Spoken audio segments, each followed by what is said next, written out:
Okay, hey guys.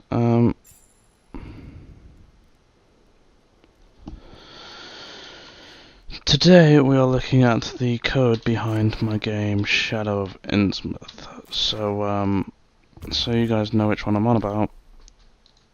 Yeah, this is my game Shadow of Innsmouth. It's a short playable demo. We've looked at the game before, and now we're going to go into the coding. So yeah, I've got a big game planned. Gonna go into the coding. So the bits we're gonna go over are the pop-ups, interacting with objects, the candles, and most of all, and most importantly, the safe. The safe is going to be the hard one to get around. It's going to be the longer part, so if you want to skip to that and find out what that is, that's to do with all these. But yeah, move that closer. Yeah, so first off, we've got the candles. Now, the candles were really quite easy. You've got the candle itself, and then there's a little logic cube. You can see that. The logic cube hasn't got anything on it. The logic cube is just it's sort of a place, if that makes sense. So when you interact with it, and it can only be done once, I don't really need that once in there, but I've put it in when I was first coding it, just in case. So when you interact with it, it switches to the next page, and it creates this bulb, which is, it gives the slightly orange, not too bright kind of flicker light. I'll go into how to change all the bulb settings and stuff in a second, if you don't know. And then the effect, which is the candle light, and it creates it all at this one logic cube that's above the candle. Only does it once, and then that's literally it. That's the whole candle.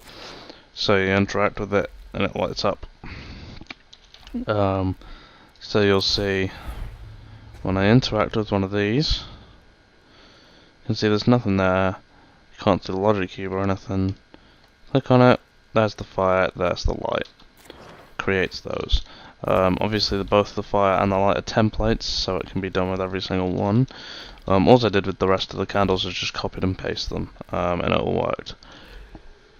So with being able to interact with different objects, for example, if we go up to this, we can interact with it.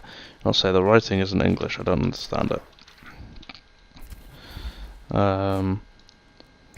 We go into this, or actually, we'll go into the toys instead.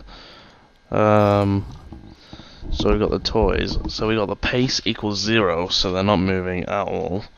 That's the only reason I wanted to get into the toys, because you get a little bit more information with it. So the reason they're not moving is because the pace equals 0. When interacted, the page switches, and it just does a small display. It's a child's toy in the center of the screen. No when, it's just what it does. And then after 3 seconds, so in countdown time of 3, it switches back to the previous page. So it switches back to this. Yeah, the pace will stay at 0 when you set it to 0 there. So yeah, that's the same for all the things. So you just interact with it.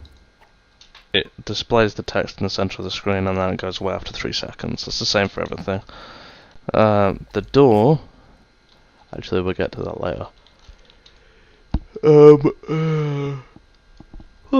This door, I took a normal door and key, and it's got, so when the door is, my inventory has this key in it, and I interact, then it switches to the next page. And when it's not, then it switches to the next page. So when I don't have the door key, but still interact with it, then it does the display that it's locked. So this is when I don't have the key. It'll take me to this page. But when I do have the key and interact with it, I've got a child line that'll do power on. So this will power it on, opening the door, and it'll play a small sound effect. And the key is just here. So When I interact, then play coin sound and pick it up. That's literally it. So we go into here, and we go into our first little pop-up. So it happens when you turn on this candle. So when you interact with it, what it does... Oh, sorry. These two are for the normal candle, so that's the bulb, that's the little effect, so that'll still light the candle. And the rest of this is for the pop-up. So what it does is it does a fixed camera to this, so this is the camera it's set to, right in his face.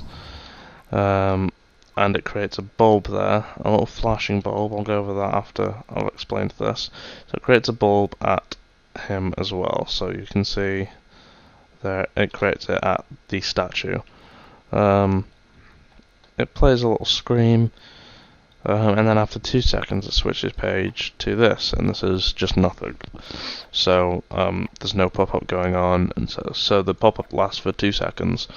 The all the effects will still be there. So if all the effects are there, how do we get rid of the light bulb? How do we get rid of the flash? So this is the flash. Sorry if it's hurting your eyes or whatever. So basically I've done one countdown timer 2, destroy. So after 2 seconds this destroys itself. And we do the thing by going to the properties, appearance, light, and we can change the behavior to the square pulse. That's what I've done. You can change it to the wave pulse, square pulse, or linear pulse. I've gone for square. I've changed the intensity to quite high because I wanted it to be really sort of up in your face, and I've made it quite fast pulse speed, and changed the colour to red. Also, it's a template, so I've used it a couple more times. So that's that. There's nothing else in this room of interest really. This is just a normal door that you just interact and the power's on. And then after 5 seconds the power goes off. So you come up to here. This is a little interesting one. So this has got to do with this little area here. So this is a little sacrificial bit with the cultists and stuff. Hopefully some of you know who this is meant to be.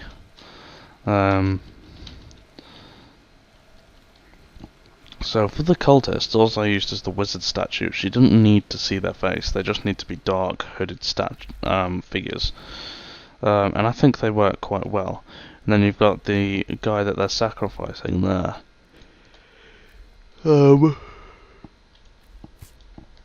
So this thing sort of builds up over time with a few different bits. So the first one you see is when you first come into the room.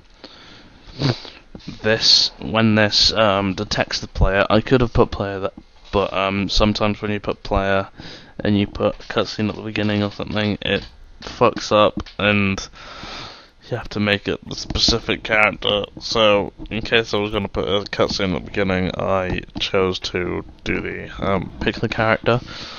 So when it detects my character, it goes to the next page. And then it changes to this. Oh shit, okay, this hasn't got to do with that bit yet. This has got to do with when you first walk in, you see this guy. Obviously that looks a bit weird at the minute, but I'll show you how it's actually meant to look in a sec and how I make it look like that. So it changes to that screen, the camera shakes a little bit, it creates the flashing light bulb at the hanging guy. Plays the sound effect. After 2 seconds, it goes to this, so this is nothing again. So, how did I make this guy look like he was hung? Well, I'll show you now that he is hung. So if we just pick up this key, there. We don't have to bother. This is the first pop-up, by the way. Let's see how it creates the light, and then the light goes away after 2 seconds, and we're back in our normal camera state because it switches the page. So this is the second pop-up. You can see how he's sort of head down, and it's the best way I could have made him look hung. I wish his arms weren't crossed, But yeah, how he sort of, he sort of looks hung.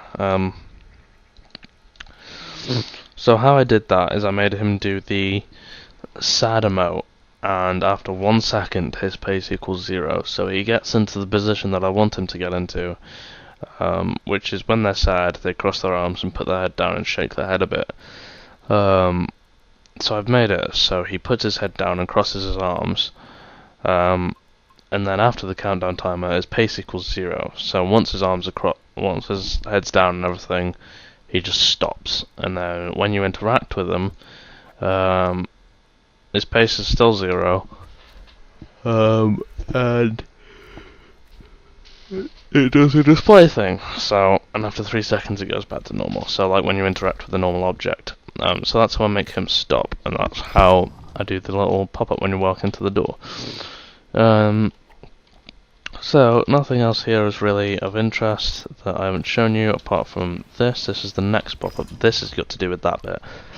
So again, when you interact with when it detects the character, it's just another simple pop-up that shows his feet outside. It plays the screaming effect, and then after 0.5 seconds it switches page to this page. Then this shows the cultist guys. And then after 0.5 seconds it switches page to this page, so I'm no longer looking at any of the fixed cameras. I have my own camera back, and I'm playing again. So I can show you what that looks like.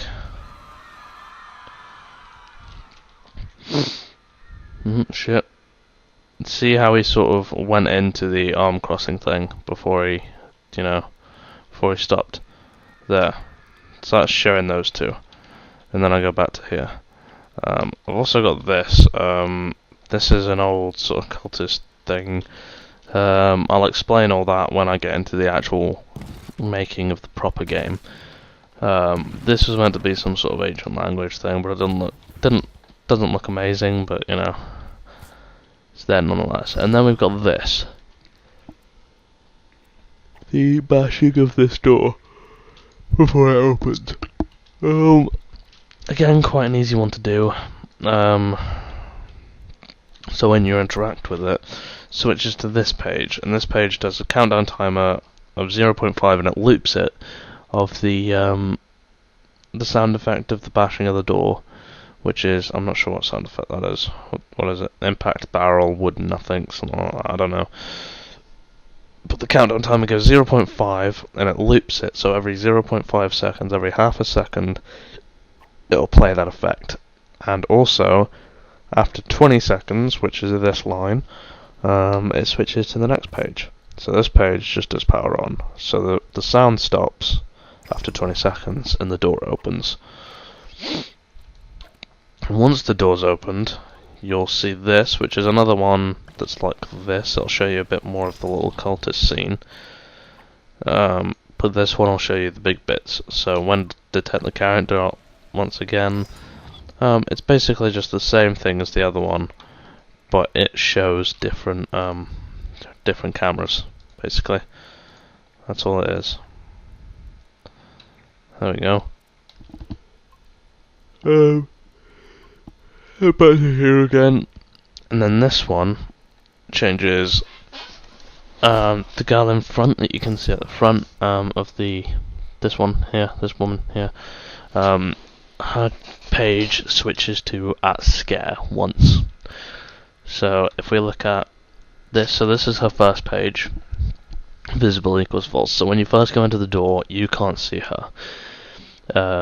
But once you've gone through this, and you come back, as in after the pop-up's happened, you'll see that she's there, because it changes her page to at scare, which is this page. Visible equals to true, so she's visible, she's emoting, she's crying, and after 5 seconds they play all these sound effects, all at the same time. After 6 seconds it switches page to this page, so this is another pop-up. So they're playing, basically it's like the red light bulb, but it's white instead, at her, so I have to make another version of her to put outside, so I can do this. I didn't have to make it outside. Actually, I could have done that inside. I don't know why I did it outside. But I did. So there we go. And then it plays the sound, and after 0.5 seconds, once again, it changes and shows a different one once again, which is back here at the thing, and it shows the big guy, the little cultist thing going on, and then it shows the oh, is that showing the bulb again? Yeah, I suppose the bulb's still there at her, but that doesn't need to be there. That line, ignore that line, that can be gone. And it plays the sound, and after 2 seconds, she destroys. So when you when you go into it, and this one picks you up, then after the cutscene, after the pop-up, she'll appear. And then after 5 seconds, once the second little pop-up has happened, she'll disappear. And that brings us to the last part. So this is after you come here, you find out the little code, which is 1846. So now we're going into the interesting bit.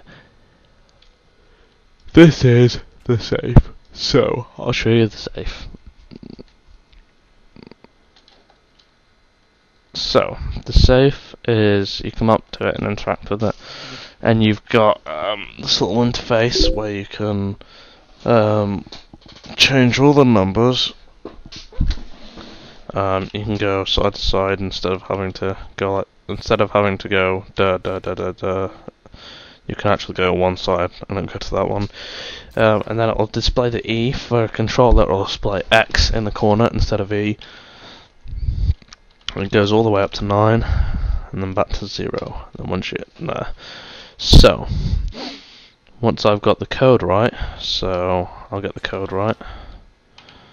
1, 8, or instead of going that way, I could go that way. 8, 4, 6. There, and then you hear the door open. You can go back, and you can go outside.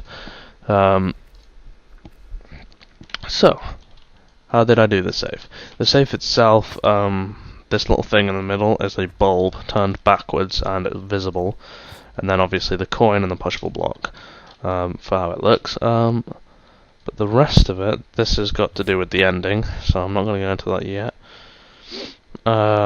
We've got this. So the main bit of the code are these 5. So when you interact with it, right, where is it? Right, okay, so when you interact with it, his page changes to nothing, so I've got a nothing page on him. I know you can deactivate the brains, but this is how I like to do it because I feel like it gives me a bit more control. I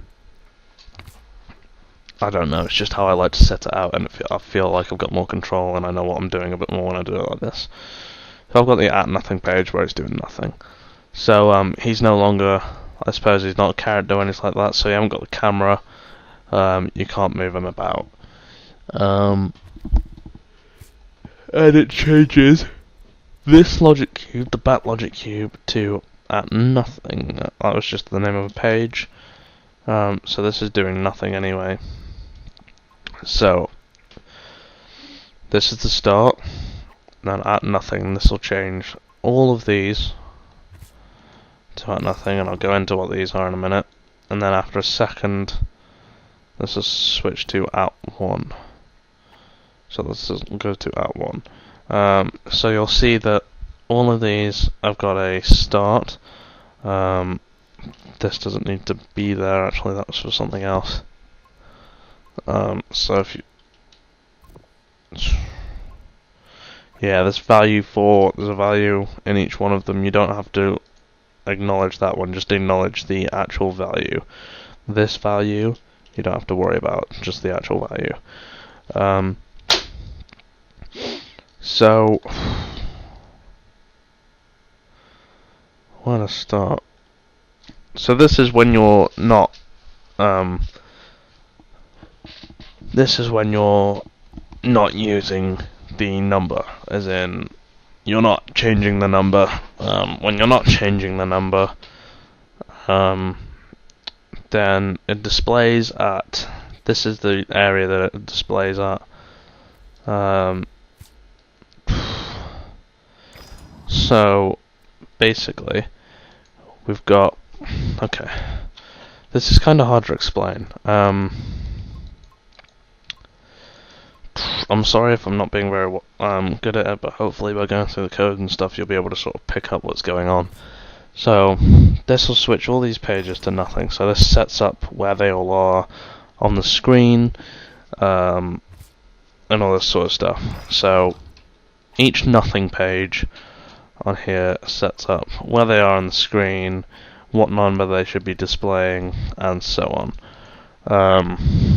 So it switches those so you can see them all, and it displays the number. And then after a second, it switches to this.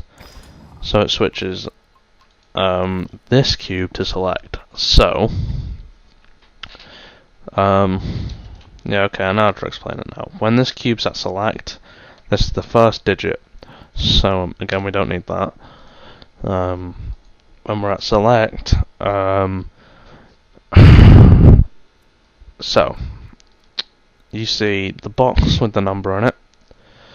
So we've got the box with, you'll start off with a 0. So it displays the 0 in a box at the area. So this is setting up the digit. This is the digit 1. Its x is 0.6 and its y is 0. I'll go back to I'll explain, if you don't really understand, then I'll go into vector variables in a different video. And then also normal variables. The digit equals 1. Why did I do digit equals 1? You might have to bear with me because I haven't.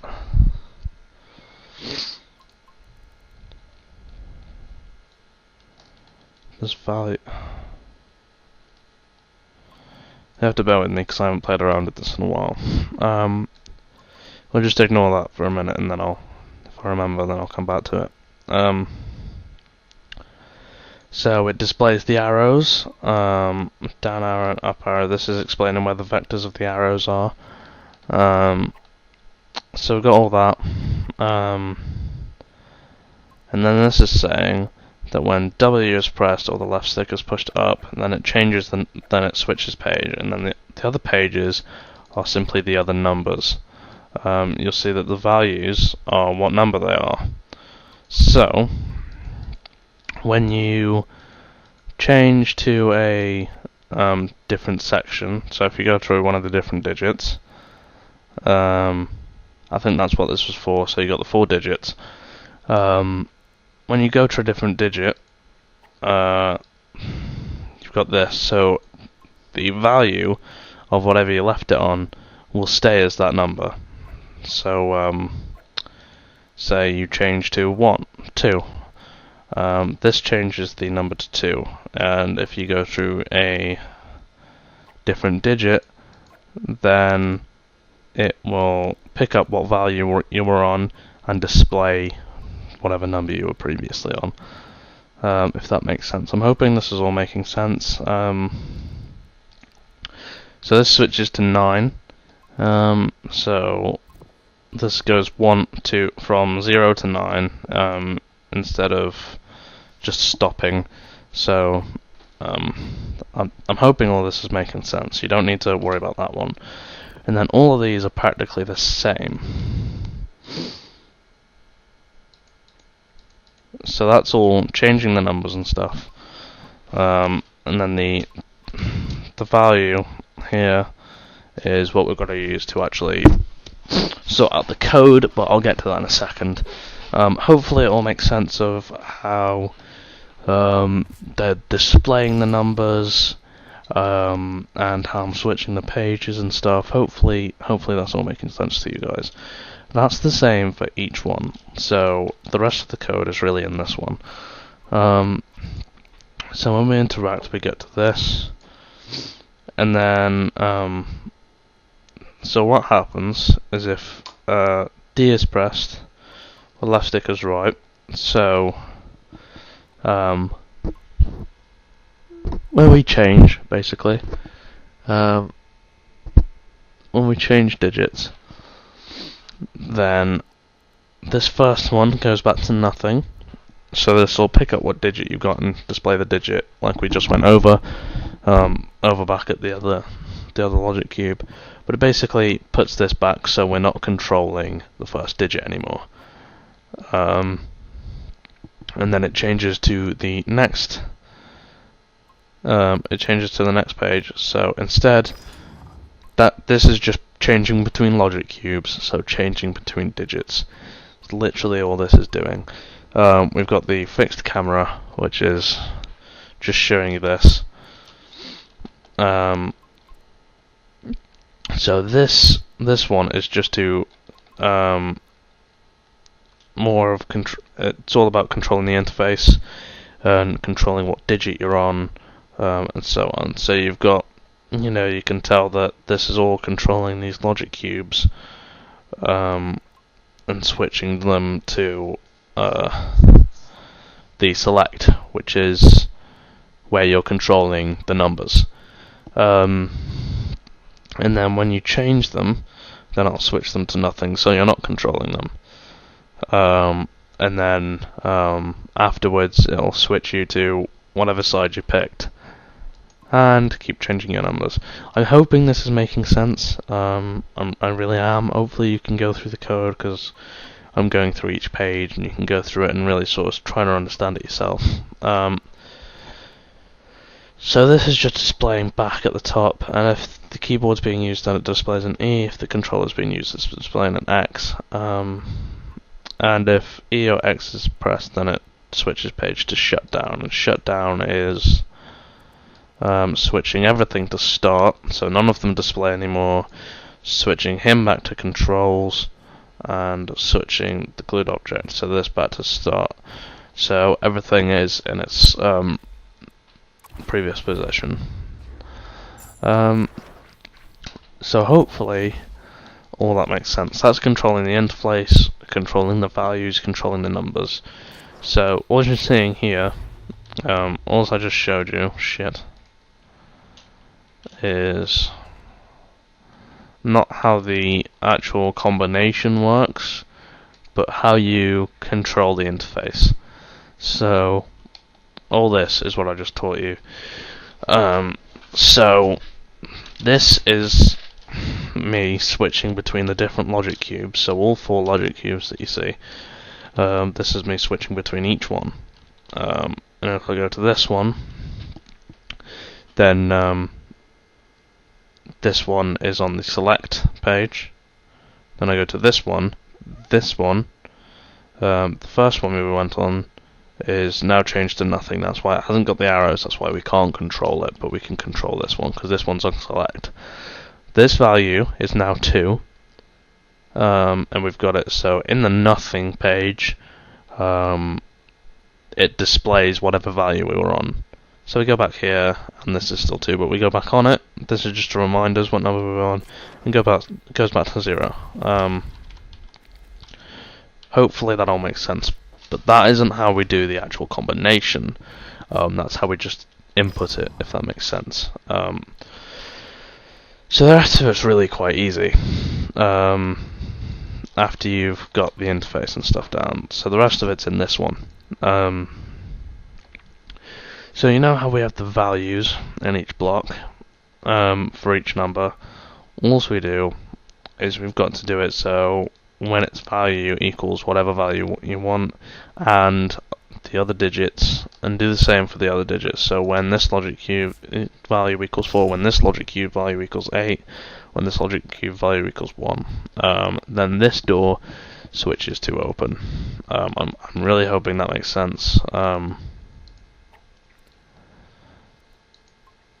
then obviously it switches you to this if you just if you're normally on it, and you're not opened it, but then I'll switch it to open. All it does is it plays the effect once and then it opens the door.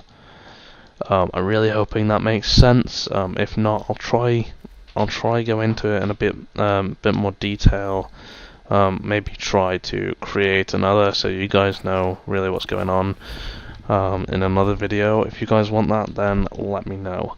And then you can come outside the door. So I'll show you that. So the one thing is saying that when this one equals 1, when this one equals 1, when this one equals 8, when this one equals 4, and when this one equals 6, then it'll open. There you go. And now for the last bit, that's really quite easy, is that bit. You can see that I had a little end in this guy, so we've got it that we've got one that ends the game, a page that ends the game.